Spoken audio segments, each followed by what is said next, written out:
to my channel. My name is Key, and today I have a special guest, which is my mother.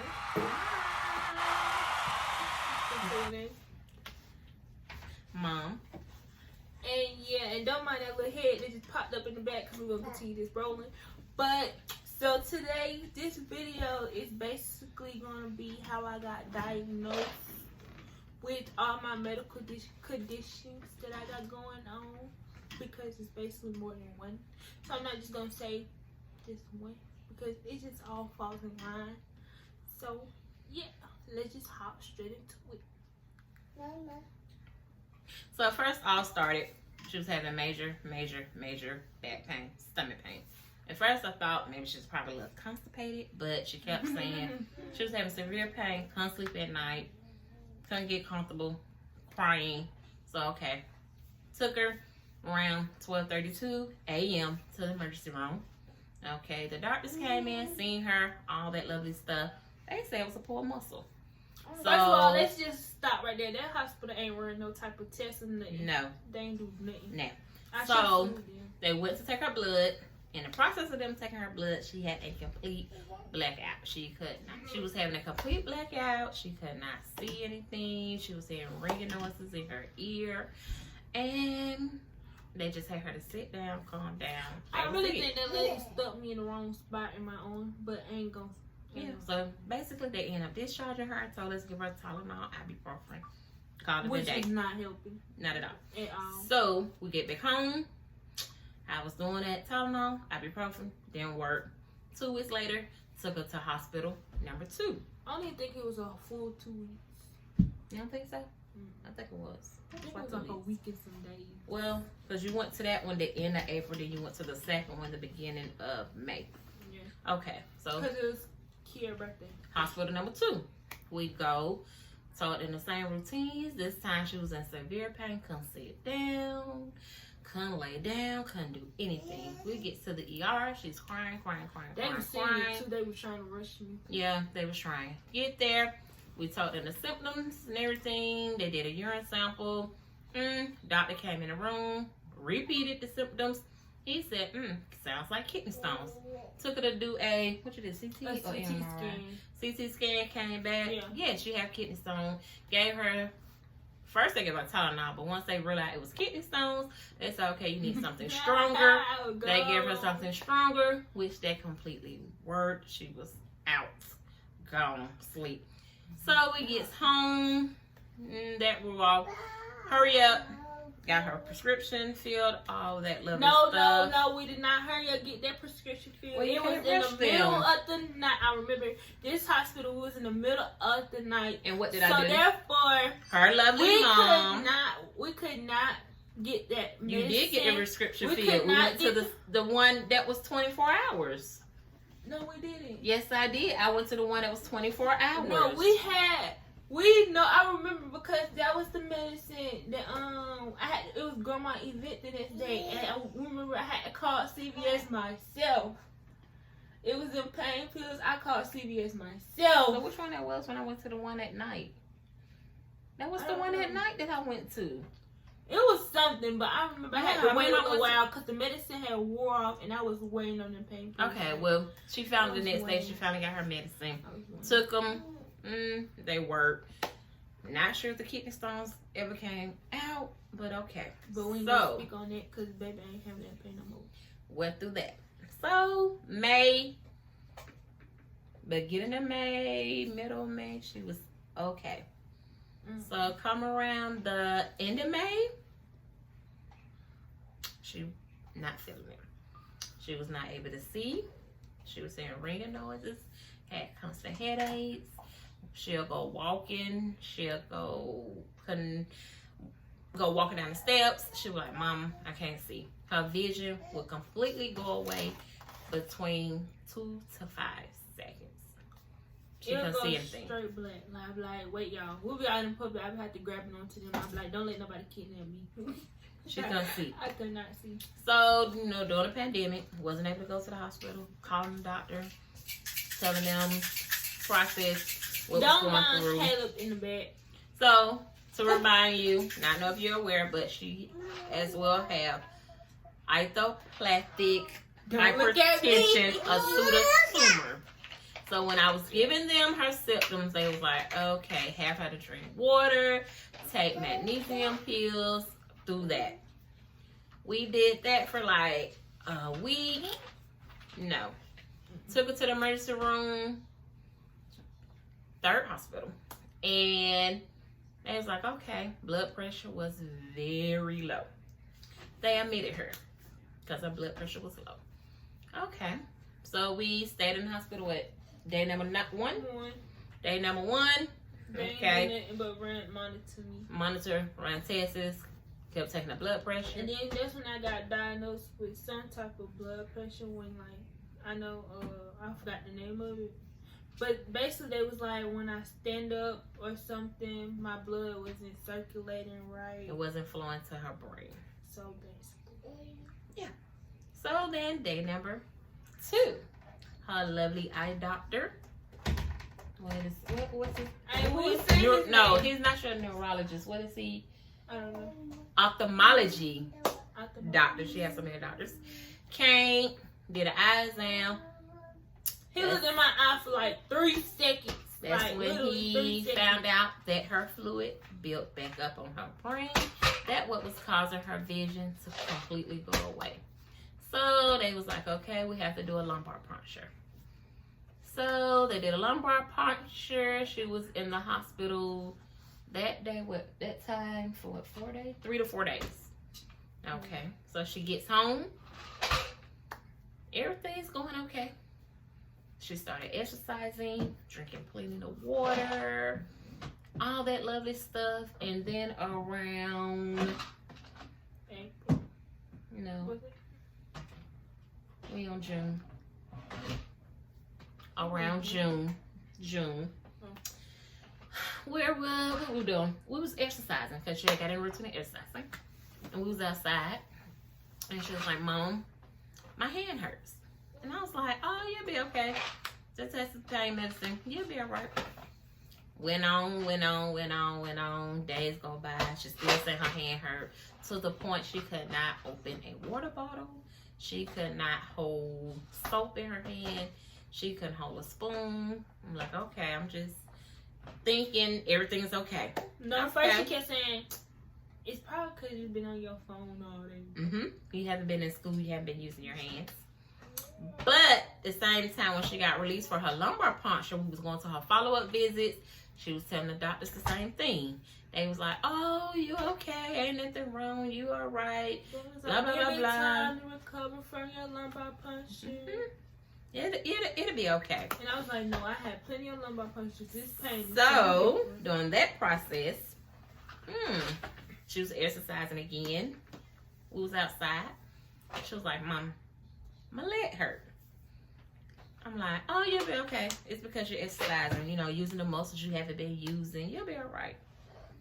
But y'all, when I tell y'all this particular day, when she went to sliding down the steps because she could not walk, her leg was hurting.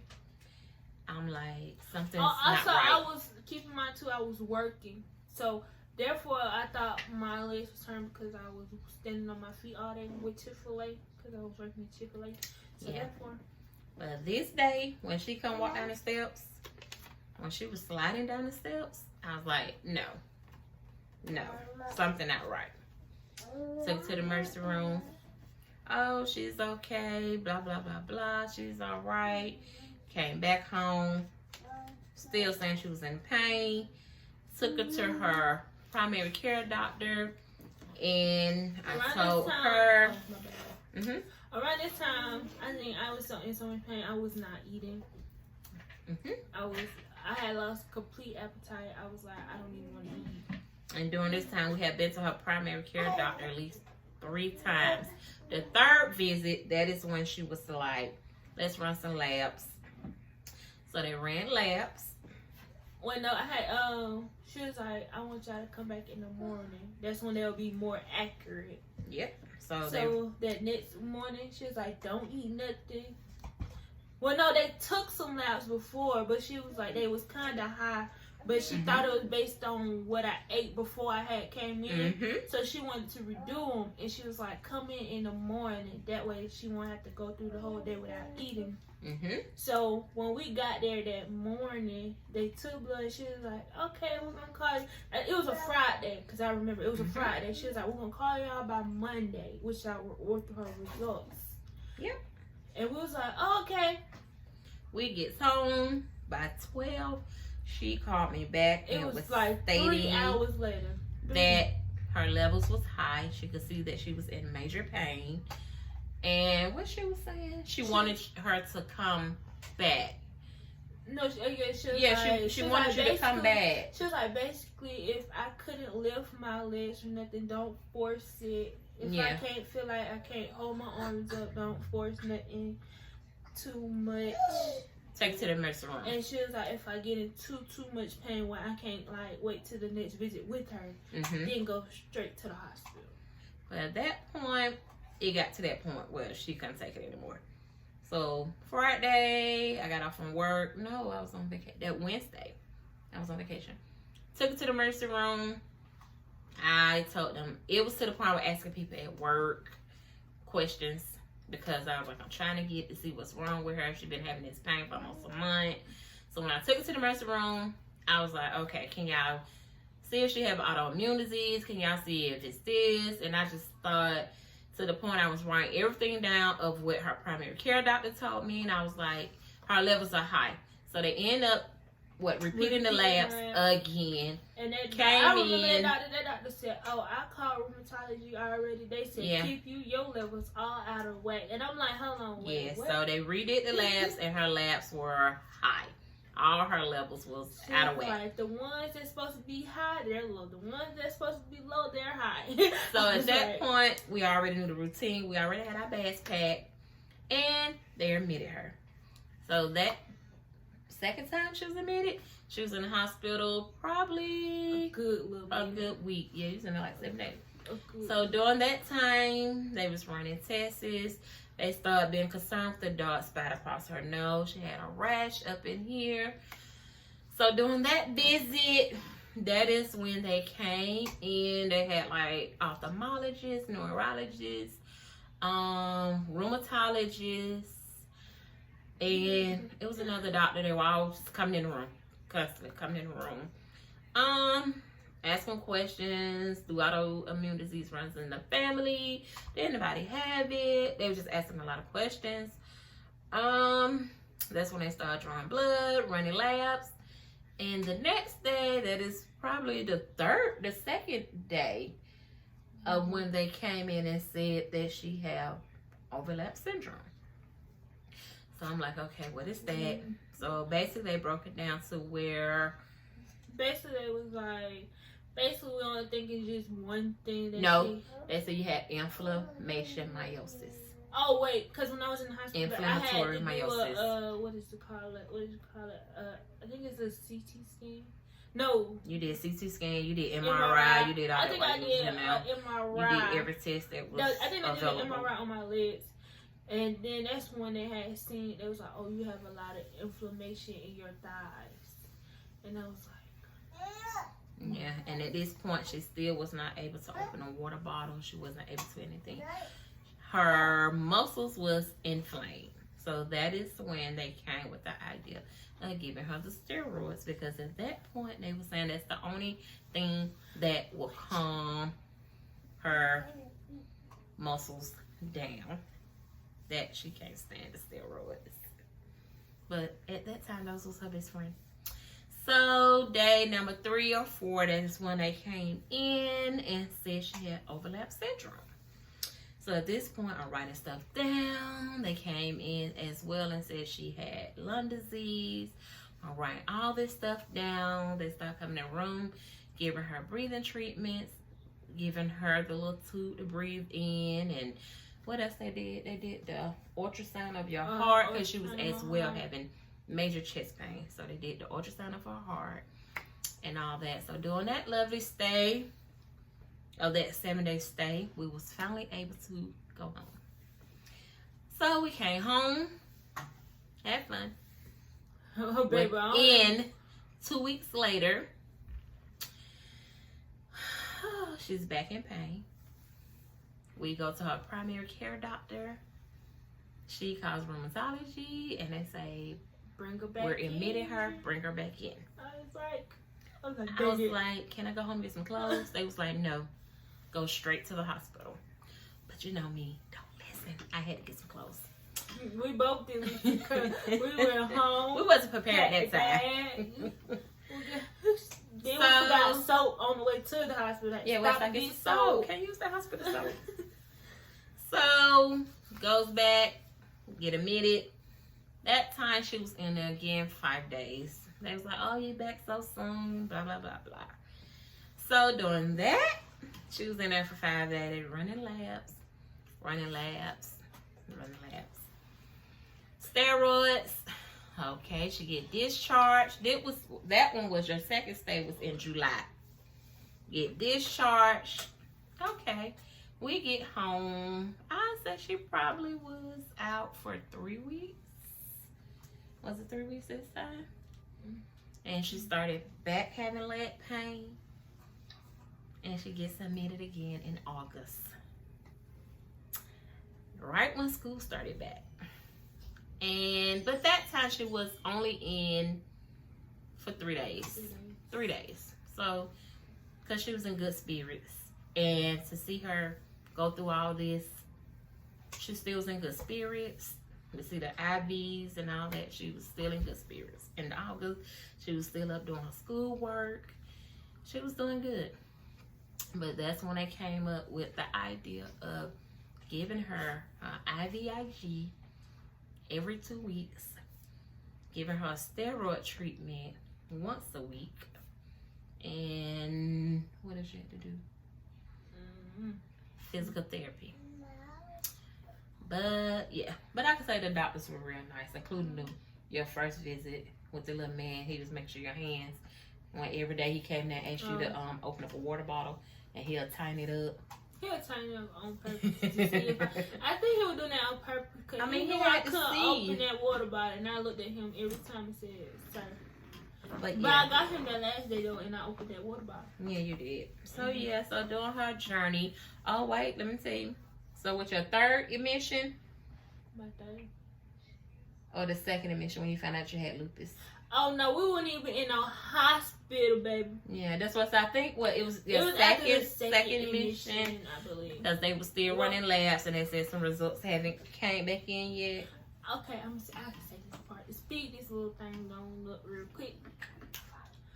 Basically,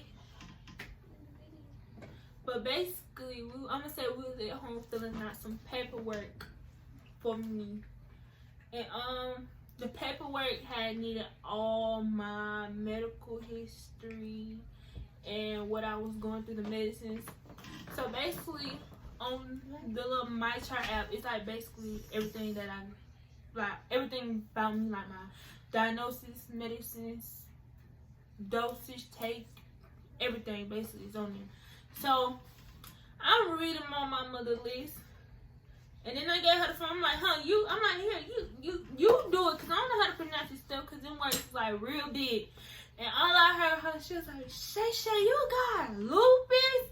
And I looked, and I was like, ain't nobody can tell me that. Like, what you talking about? She's talking about something. It says you have lupus, and I was like, and at that point, I broke down. I said, well, I guess I got it then, cause ain't nobody call and tell me that. Cause if you got something as serious, like, the doctor should tell you personally. You shouldn't find out through an app. But I think the next day, it was a Sunday, so I think that Monday I had to go for a steroid treatment. And I think that was my first ever going for a steroid treatment. And she was like, I don't think it was like my first time. I think it was like my second or third time. And she was like, do you know what you're getting treated for? She was like, is it for your lupus? And I was like, so I do got it? I was like, so I do got it? She was like, you didn't know? I was like, no. She was like, well, it's in your system. Like, you have lupus. And I was like, well, thanks for telling me. And she was like, okay. And basically, that's how I found Yeah. So during this journey, we already know she had idiopathic hypertension on pseudotumor. She have overlap syndrome, inflammatory myositis, lung disease, and lupus. So, okay, so I hope you guys enjoyed this little video of my little story time on how I found out I had lupus and all the other little situations that I had going on. But basically, I want you guys to like, comment, share, subscribe. Make sure you follow me on all my social media platforms, which is Instagram ATL.Key, and my Snapchat is ATL.Key4. And yeah, it's just that on that. And remember, a negative mindset will give you a positive life. And that's just on period.